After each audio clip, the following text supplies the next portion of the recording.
الله أكبر الله أكبر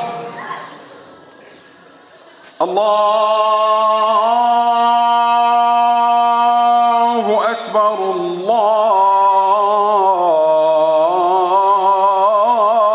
الله أكبر. أشهد أن لا إله إلا الله.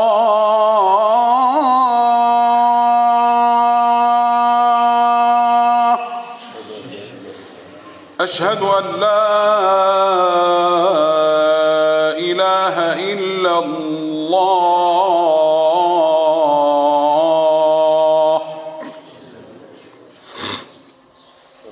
أشهد أن محمدًا رسول الله.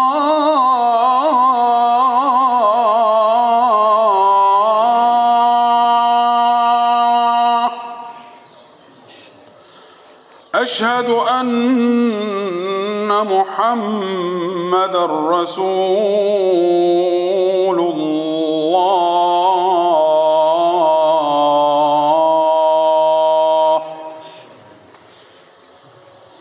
حي على الصلاة.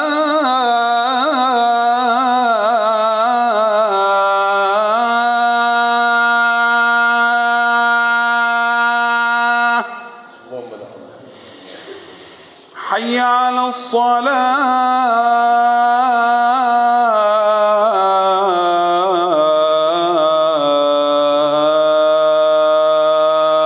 اللهم لا حول ولا قوة إلا بالله العلي العظيم. حي على الفلاح.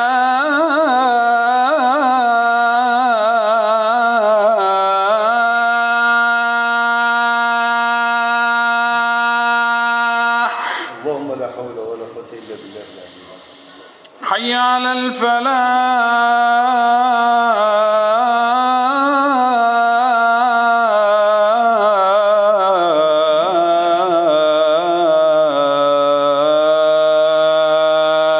اللهم لا حول ولا قوة إلا بالله. الله أكبر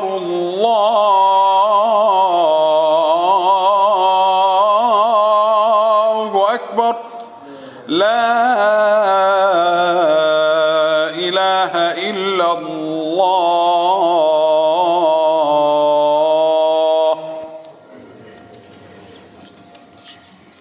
الحمد لله الذي فضل شهر رمضان على كل الشهور، جعل صيام نهاره فريضة وقيام ليله تطوعا. من تقرب فيه بخصلة من الخير كان كمن أدى فريضة فيما سواه، ومن أدى فريضة كان كمن أدى 70 فريضة فيما سواه. وهو شهر الصبر، والصبر ثوابه الجنة، وهو شهر المواساة، وشهر يزاد في رزق المؤمن فيه، شهر كله رحمة وكله مغفرة وكله عتق من النار. وأشهد أن لا إله إلا الله وحده لا شريك له فرض علينا صيام شهر رمضان لكي نصل إلى درجة التقوى، وهي المخافة من الله عز وجل، كما قال سبحانه: كتب عليكم الصيام كما كتب على الذين من قبلكم لعلكم تتقون. وأشهد أن سيدنا وحبيبنا وشفيعنا محمد صلى الله عليه وسلم. صلوا عليه. اللهم صل عليه. اللهم صل وسلم وبارك وزد على سيدنا محمد وعلى آله وصحبه والتابعين إليه بإحسان إلى يوم الدين. القائل في حديثه النبوي: ثلاثة لا ترد دعوة. أولهم الصائم حين يفطر، والإمام العادل، ودعوة المظلوم يرفعها الله فوق الغمام وتفتح لها أبواب السماء، ويقول رب عزتي وجلالي: لأنصرنك ولو بعد حين.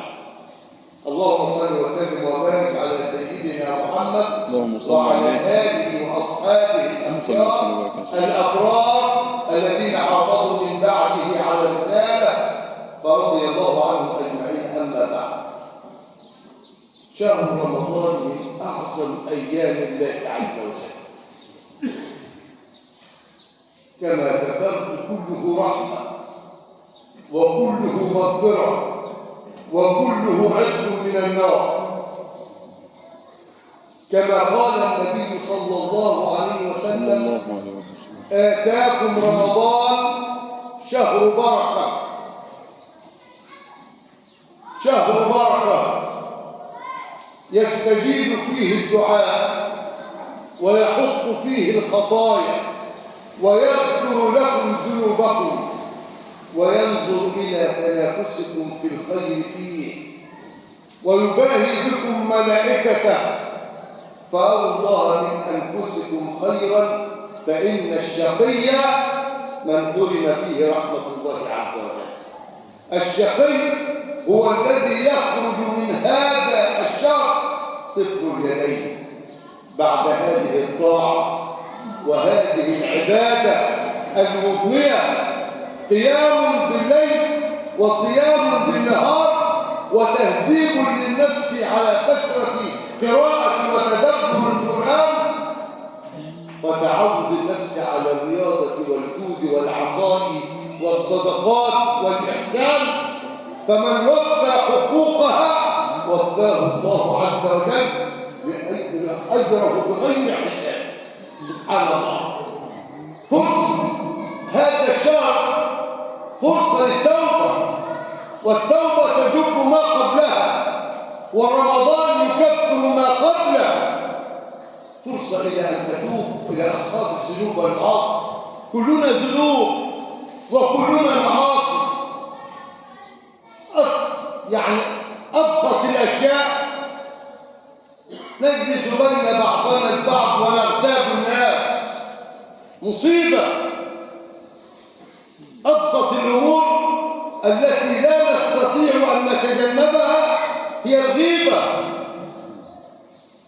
فهذا الشهر فرصة للتوبة، حتى من وجهة نظري فرصة والله العظيم للذين أصابهم الله بمصيبة التدخين. أنت ممكن في شهر رمضان تقلع عن التدخين، ما أنت بتصوم يوم كامل بعيد عن التدخين، نام في الليل عشان تنسى المصيبة دي اللي ربنا ابتلاك بيها وتوب عليك منها. سبحان الله. شهر تصفد فيه مردة الشياطين، تفتح فيه أبواب الجنان وتغلق فيه أبواب النيران. اسمع امتيازات الأمة المحمدية. يقول النبي صلى الله عليه وسلم: تعطيت أمتي 5 في شهر رمضان لم تعطهن أمة قبلها. أول يوم في هذا الشهر ينظر الله عز وجل إليهم، ومن نظر الله إليه لم يعذبه أبدا. الأمر الثاني: تستغفر لهم الملائكة في كل يوم وليلة. طالما أنت صائم الملائكة تستغفر لك، وأنت قائم الملائكة تستغفر لك. الأمر الثالث: أن الله عز وجل يأمر جنته أن تتزين لعباده الصائمين. يقول: يوشك عبادي الصائمين أن يستريحوا من تعب الدنيا إلى داري وكرامتي. الأمر الرابع: أفواههم حين يمسون أطيب عند الله من ريح المسك. شوف عظمة رمضان، شوف المتعة اللي انت فيها، شوف المتعة اللي انت فيها. في آخر الأمر الخامس: في آخر يوم من رمضان يغفر الله لهم جميعا كالعمال إذا انتهوا من أعمالهم وفرغوا منها وفوا أجورهم.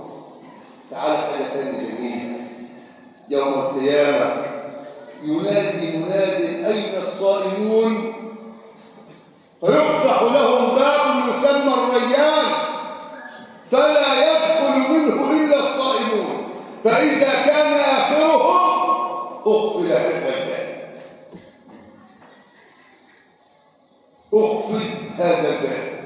لذلك كان النبي صلى الله عليه وسلم حبيب الله محمد صلى الله عليه وآله وسلم يرغب أصحابه اللهم صل ويحذرهم، يرغب أصحابه بالتقرب إلى الله في شهر رمضان في طاعة الله عز وجل حتى يصلوا إلى درجة التقوى التي تكلمنا عنها، ويحذرهم من غضبه سبحانه وتعالى، فيقول إن الجنة لتتزين من السنة إلى السنة لشهر رمضان، فتقول الجنة يا رب اجعل لنا في هذا الشهر من عبادك سكان، ويقولن الحور العين يا رب اجعل لنا من عبادك في هذا الشهر أزواجا.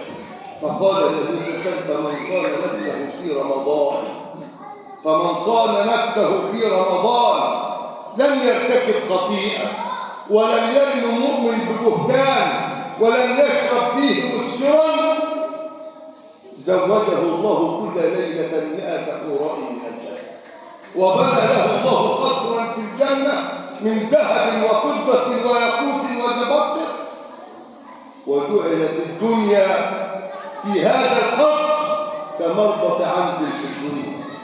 فاتقوا الله في شهر رمضان، لابد أن نتقي الله عز وجل في شهر رمضان، لابد أن نعود إلى حظيرة الوفاء مع الله في هذا الشهر حتى تكون فرصة للتوبة، حتى تكون فرصة لننال رضا الله عز وجل، حتى يرضى الله عز وجل عنا في هذا الشهر الكريم. نخرج ونحن ليس علينا ذنوب، الشهر يجب ما قبل شهر رمضان. إن الله عز وجل أعطاكم 11 شهرا تتنعمون فيها، وجعل له شهرا واحدا، شهر الله هو شهر رمضان، فاتقوا الله في شهر رمضان، فلا بد أن نتقي الله فيه. فمن فرط فيه أو أفطر في رمضان بغير رخصة رخصها الله عز وجل أو بغير عذر أو مرض لم يقض عنه صيام الدهر إلى رأسه، ضاع، أنت ضيعت نفسك. إن ابتليت بأربع ما سلطت إلا لشدة شقوتي وعنائي، إبليس والدنيا ونفسي والهوى، كيف الخلاص وكلهم أعداء؟ أعداءك نفسك التي بين جنبيك، لابد أن تسيطر عليها وأن تهزم شهواتك، وبالذات في هذه الأيام بالذات. لذلك قال النبي صلى الله عليه وسلم من فرط في رمضان وقد خرج من الجنة. واحد يقول يا عم الشيخ انت بتوسعها، لا، انا مش بقول الا الدليل. قال النبي صلى الله عليه وسلم فروع الاسلام وقواعد الدين 3 عليهن اسس الاسلام، من ترك واحده منهن فهو بها كافر حلال الدم، شهاده ان لا اله الا الله والصلاه المكتوبه. شوف تارك الصلاه ملعون، تارك الصلاة لا يقبل منه صيام، أصل تارك الصلاة كافر. إزاي هو الصيام فرض على المؤمنين ولا فرض على الكفار؟ فمش ينفع تارك الصلاة، لا ينفع عليه صيام ولا ينفع عليه قيام ولا ينفع عليه أي حاجة. سبحان الله، شهادة أن لا إله إلا الله والصلاة المكتوبة وصوم رمضان. فلا بد أن نجاهد أنفسنا في هذا الشهر الكريم، لابد أن نجاهد أنفسنا في هذا الشهر. تعالوا بنا نعرف كيف يكون الصوم الذي يصل بنا إلى درجة التقوى. هل يكون بالامتناع عن شهوتي البطن والفرج فحسب؟ لا والله. هل يكون بالتماوت في الجوع والحركات والسكنات؟ ليس الله ضعيفا ولا متواترا، ولكن الله هو القوي المتين سبحانه وتعالى. فالصوم الحقيقي الذي يورث التقوى هو صوم القلب والجوارح عن كل ما يغضب الله عز وجل وعن كل الشهوات. القلب يصوم. كيف يصوم القلب؟ يصوم القلب عن النفاق وحب الرئاسة والحقد والبغضاء والكبر وسائر الصفات الرذيلة. تصوم العين لا تنظر بها إلى ما حرم الله عز وجل في شهر رمضان. لا تتجسس على عورات جارك وتنظر بعينك وأنت صائم. كيف تصوم؟ كيف تصوم وأنت تترقب على الناس، وأنت تشاهد الأفلام الإباحية وتشاهد النساء الكاسيات العاريات؟ فكيف يكون هذا الصوم؟ اليد لا تمتد إلى شهوة من حرام إلا ما يباح لها. الرجل لا تسعى إلا في الحلال. الرجل تسعى إلى المساجد، تسعى في الإصلاح بين الناس، تسعى في كل خير، تسعى في صلة الأرحام، ولكن تسعى إلى الزنا، تسعى إلى السرقة، تسعى إلى الكذب، تسعى إلى البهتان. لا والله لا ينفع أبدا، لا يكون هذا صيام. فالصيام القلب والجوارح هي التي تورث التقوى. فمن صام 30 يوما على هذه الحالة وصل إلى دار التقوى ووصل إلى أعلى درجة من النور والهدى. أخوة الإسلام يا أحباب رسول الله صلى الله عليه وآله وسلم. صلى الله عليه وسلم، تعالوا بنا نعرف ما يبطل الصوم. أولا باختصار شديد جدا، كل ما تعمده الصائم وهو يعلم أنه يفطر بطل صومه. إيه يا عم الشيخ الكلام ده؟ قال وصول شيء صغير إلى جوف الصائم عن عمد واختيار وعلم. خلي بالك كل كلمة لها معنى في الفقه. وصول شيء ولو صغير إلى جوف الصائم عن عمد واختيار وعلم. زي واحد يكون عطشان قوي، خلي بالك، وعايز يضحك على نفسه، يقوم يفضل يتمضمض عشان تدخل شويه ميه، يبقى هو صيام. بجيبها لك من الآخر. واحد ينزل في البحر كده، ده الصيام ده يا اخوانا كل العبادات لله عز وجل، ولكن الله عز وجل فضل الصيام، قال إلا الصوم فإنه لي وأنا أجزي به، لأنك أنت المراقب عليه. ليس عليك رقيب إلا نفسك والله عز وجل. ممكن أي واحد يطلع بره ويتمضمض ويقول لي صايم محل يعرف انه صايم، لا يعلمها إلا الله. لا يدخل فيها رياء ولا يدخل فيها سمعة. إنما أنت إذا دخلت المسجد وطولت في السجود، فلان وفلان أقول ده الراجل ده صار، وأنت القصد إن هو يتكلم عليك يبقى دخلت في الرياء والعياذ. أما الصيام ليس فيه رياء، وإنما هو عمل وإخلاص لله عز وجل. وصول شيء ولو صغير إلى جوف الصائم اسمع عن عمد واختيار وعلم. افرض أنت بتتمضمض بظروف لا تقصد شيء والماء وصل إلى جوفك، صيامك صحيح، لا تبطل الصيام لأنك لن تتعمد ذلك، كان من غير قصد، ويكون عن طريق طبيعي معتبر في الجسم شرعا كالفم والأنف، كالدخان بجميع أنواعه، والنشوق الذي يؤخذ عن طريق الأنف، والأدوية التي تشم للزكام، وللمريض المحتاج أن يفطر وعليه القضاء. سبحان الله، ربنا يا أخوانا ما فيش أسهل من الدين وأيسر من الدين. النبي عليه الصلاة والسلام قال يسروا ولا تعسروا، اللهم صل عليه، وبشروا ولا تنفروا. أنا يعني شخصيا يعني من وجهة نظري ما بحبش الناس اللي تتمسك على الأهل كده، يعني يقول لك لا ده كذا، لا ما تقنطش ناس من رحمة الله. يعني ده كفاية إن أنت جيت المسجد عشان تصلي، أنت جاي نية الصلاة إن شاء الله ربنا يتقبلنا جميعا، نيتك مطيتك زي ما بيقولوا في المثل للشعب. أما الحكم بجميع أنواعها فلا تفطر ولا تبطل الصيام. واحد هيقول يا شيخ لا التغذية، ولا لا التغذية، لأنها بتتخذ في العروق مش بتتخذ عن طريق الفم ولا الأنف. قال الحكم الشرعي في الدبر. آخر فتوى لمجمع البحوث الإسلامية أن الحكم الشرعي تنظف البطن ولا تغذي الجسم فلا تبطل الصيام. كان جميع الكتب دليلها أن الحقنة الشرجية تبطل الصيام.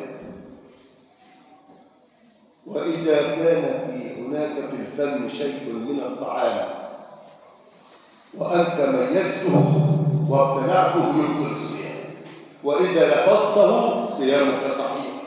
أما إذا أكلت أو شربت ناسيا فكأنما أطعمك الله وسقاك. رفع عن أمة الخطأ والنسيان وما استكرهوا عليه. من أكل أو شرب ناسيا فليتم صومه فهي منحة من الله عز وجل. الأمر الثاني القيء. القيء لو غلبه فلا قضاء عليه، أما إذا استقاء فعليه القضاء، صيام باطل. ازاي؟ واحد طول الليل فاكر ان الصيام ده، الصيام يا اخوانا بالجوع، الصيام يا اخوانا عشان نحس باخواننا الفقراء الذين اصابهم مرض بالجوع والعياذ بالله. سيدنا يوسف كان على خزائن الارض وكان شديد الجوع. قالوا لما تجوع يا يوسف وانت على خزائن الارض؟ قال حتى اشعر بالفقير الجائع. في ناس خدت رمضان والعياذ بالله يقول لك احنا بنجمع اكل ايه يا اخي بنجمع، وساعه ما المغرب يقول الله اكبر يفضل يا بعد كده يقولوا كلاه، بعد كده قطايف، بعد مش عارف ايه، يقوم يصبح الصبح منتفخ. هيعمل ايه؟ لازم ينزل الالم اللي في بطنه. اذا نزلت الالم اللي في بطنك بطل صيامك. ارحم نفسك. ما ملأ ابن ادم وعاء شرا من بطنه، فقال النبي صلى الله عليه وسلم كان ابن ادم لا محاله فاعلا يلف ثلث لطعامه وثلث لشرابه وثلث لنفسه. ان الممثلين كانوا اخوان الشياطين. تمشي الصيام اللي ربنا جاي عليه واللي احنا قلنا عليه لسه دلوقتي. الصيام هو ان تحس بالجوع وان تحس بمعاناه الفقراء والمساكين وان تطعم المسكين. لا مش الانسان تفضل طول الليل ترمي في بطنك، ما هو الم، انت اللي اذيت نفسك، انت اللي جبت المرض لنفسك. فمن استقاء فعليه القضاء. الجماع ليلا فاذا اصبح جنبا فليغتسل، لان الاغتسال للصلاه لا للصيام. الامر الثاني انزال المني نهارا باي سبب من الاسباب كالاستمناء او القبله او النظر الى المحرمات. يعني لسه بقول اهو ابعد. انا بقول للشباب المتزوج حديثا ابتعد عن امرأتك في رمضان في الصيام بالذات. واحد يقول ايه والقبله؟ لا مش حرام، بس كان النبي صلى الله عليه وسلم يباشر وكان يقبل، ولكن كان املكه لارضه. انت مش زي النبي عليه الصلاه والسلام والشيخ زي الشاب، كل حاجه لها حكم. اخوانا الشاب له حكم والشيخ له حكم. الشيخ مرضت شهوته وليس لها قيمه، انما الشاب لا يمكن ابدا يتحكم في شهواته وفي غريزه. ابتعد عن النساء في رمضان باي حال من الاحوال. اوعى تقول الشيخ قال لا القبله حرام ولا الحلال، ما تقول الشيخ دعوه. انت مش بتتكلم مننا احنا الاكبار اللي مش عندهم لازم. كل واحد له حكم. سب الدين واحتقار مقدساته يبطل الصيام. سب الدين واحتقار مقدساته وجحد بعض ما علم منه بالضروره كوجوب الصلاه، هذه مبطلات الصيام. هذه هي مبطلات الصيام. فما ترتب على بطلان الصوم أناس المفطرون في رمضان. تعالوا نعرف من هم المفطرون في رمضان. أولا قسمها العلماء قسم يجب عليه القضاء وهم المسافر والمريض مرضا يرجى شفاء. واحد عنده انفلونزا، واحد عنده سكر وصام يومين ثلاثه زي ما ربنا قال فمن كان منكم مريضا او على سفر فعدة من ايام. وبعدين فربنا برضه قال ايه؟ قال يريد الله بكم اليسر ولا يريد بكم العسر. والحامل والمرضع ان خافتا على انفسهما عليهما الفطر وعليهما القضاء. ومن فسد صومه بغير الجماع عليه القضاء أيضا.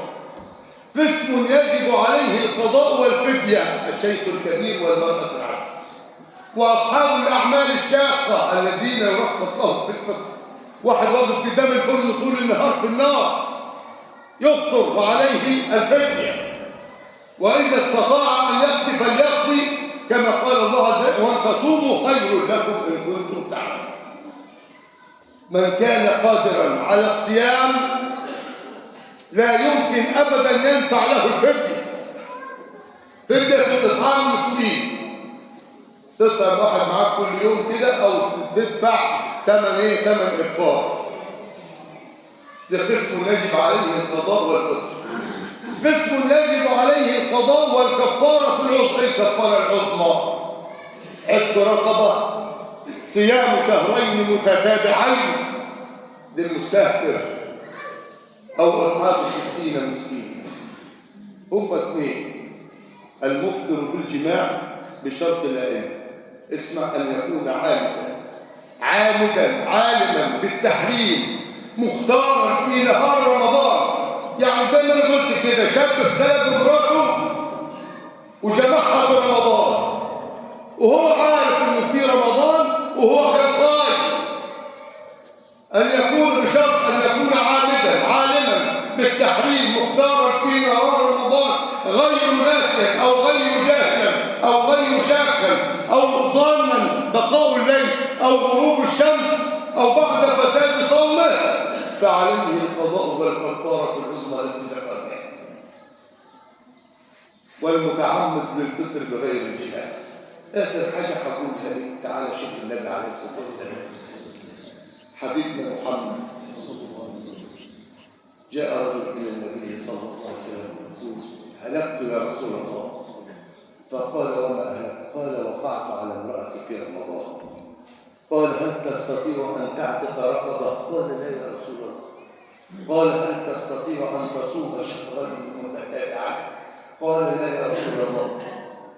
فقام النبي صلى الله عليه وسلم فأتى بمكيال فيه تمر قد 60 مسكين، فقال: خذ هذا وتصدق به. فقال الرجل: والله ما في المدينة بيت أفقر إليه. فتبسم الحبيب صلى الله عليه وسلم قال: خذ هذا فأنجزه أهلك، أطعمه أهلك. وعنه أنه قال: التائب من الذنب كمن لا ذنب له، أو كما قال الله عنه.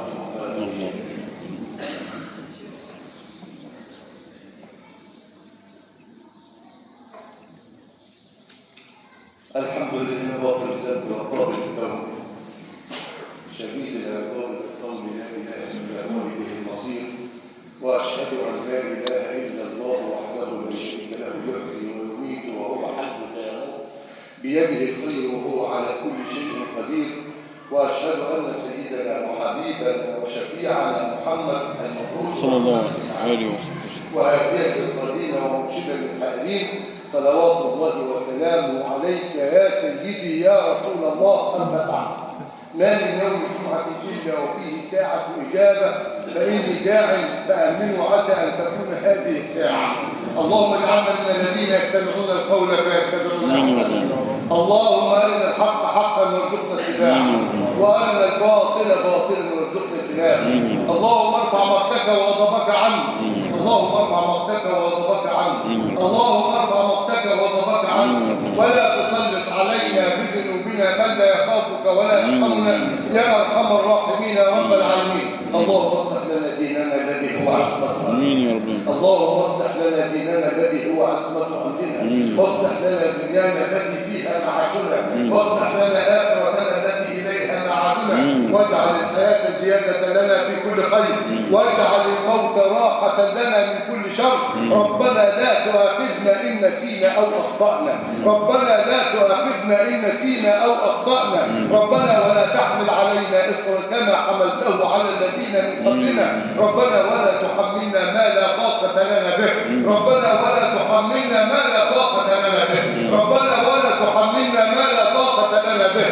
واعف عنا واغفر لنا وارحمنا أطعمنا، أنت مولانا فانصرنا على القوم الكافرين. اللهم تقبل منا صيامنا، اللهم تقبل منا صيامنا وقيامنا وركوعنا وسجودنا، واختم بالباقيات الصالحات أعمالنا يا رب العالمين. اللهم إنا نسألك بأسمائك الحسنى وصفاتك العلى واسمك الأعظم الذي إذا دعيت به أجبت وإذا سئلت به أعطيت أن تحفظ لنا مصر. اللهم احفظ مصر من الفتن، اللهم احفظ مصر من الفتن ما ظهر منها وما بطن. اللهم احفظ أموال مصر، اللهم احفظ شباب مصر، اللهم احفظ مقادير مصر، اللهم احفظها يا رب العالمين، فأنت ولي ذلك والقادر عليه. استغفروه ويغفر لكم واسكنوا ويذكركم أمر السلام.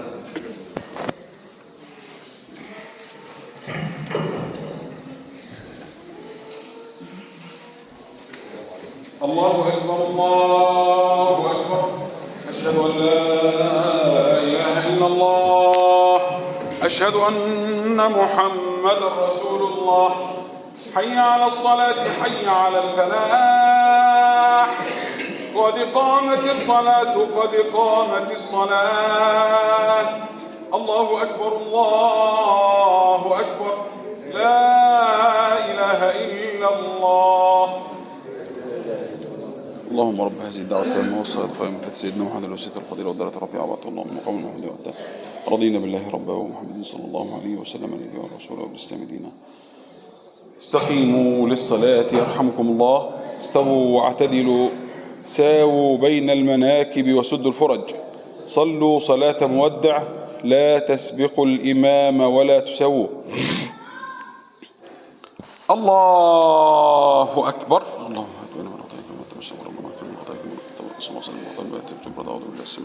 بسم الله الرحمن الرحيم. الحمد لله رب العالمين، الرحمن الرحيم، مالك يوم الدين، إياك نعبد وإياك نستعين، اهدنا الصراط المستقيم، صراط الذين أنعمت عليهم غير المغضوب عليهم ولا الضالين.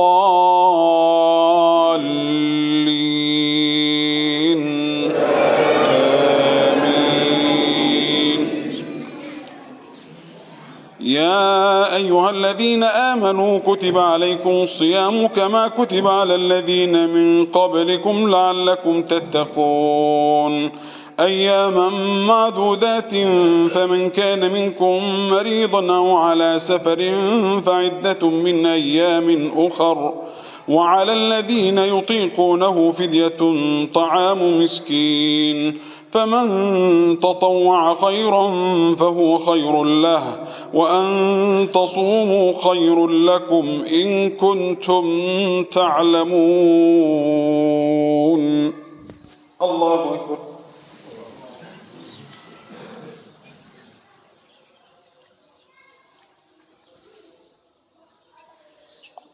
سمع الله لمن حمده.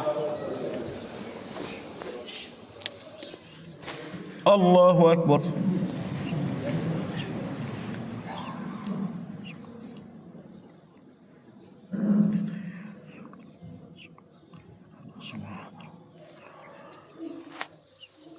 الله أكبر. الله أكبر.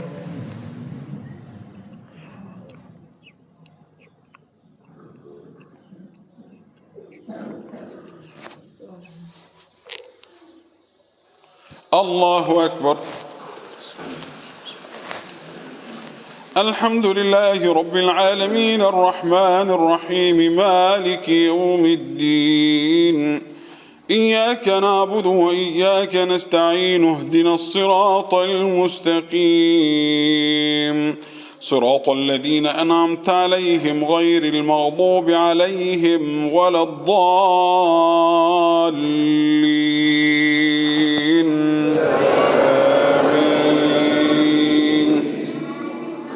شهر رمضان الذي أنزل فيه القرآن هدى للناس وبينات من الهدى والفرقان، فمن شهد منكم الشهر فليصمه، ومن كان مريضا أو على سفر فعدة من أيام أخر يريد الله بكم اليسر ولا يريد بكم العسر ولتكملوا العدة ولتكبروا الله على ما هداكم ولعلكم تشكرون. وإذا سألك عبادي عني فإني قريب أجيب دعوة الداع إذا دعان فليستجيبوا لي وليؤمنوا بي لعلهم يرشدون. الله أكبر.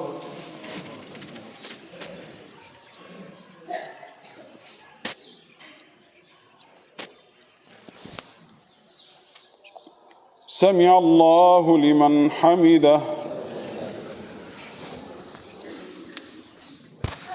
الله أكبر.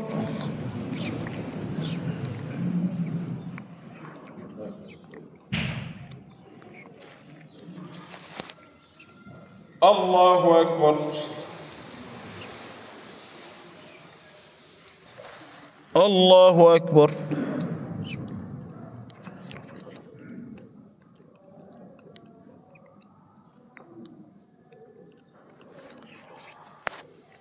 الله أكبر.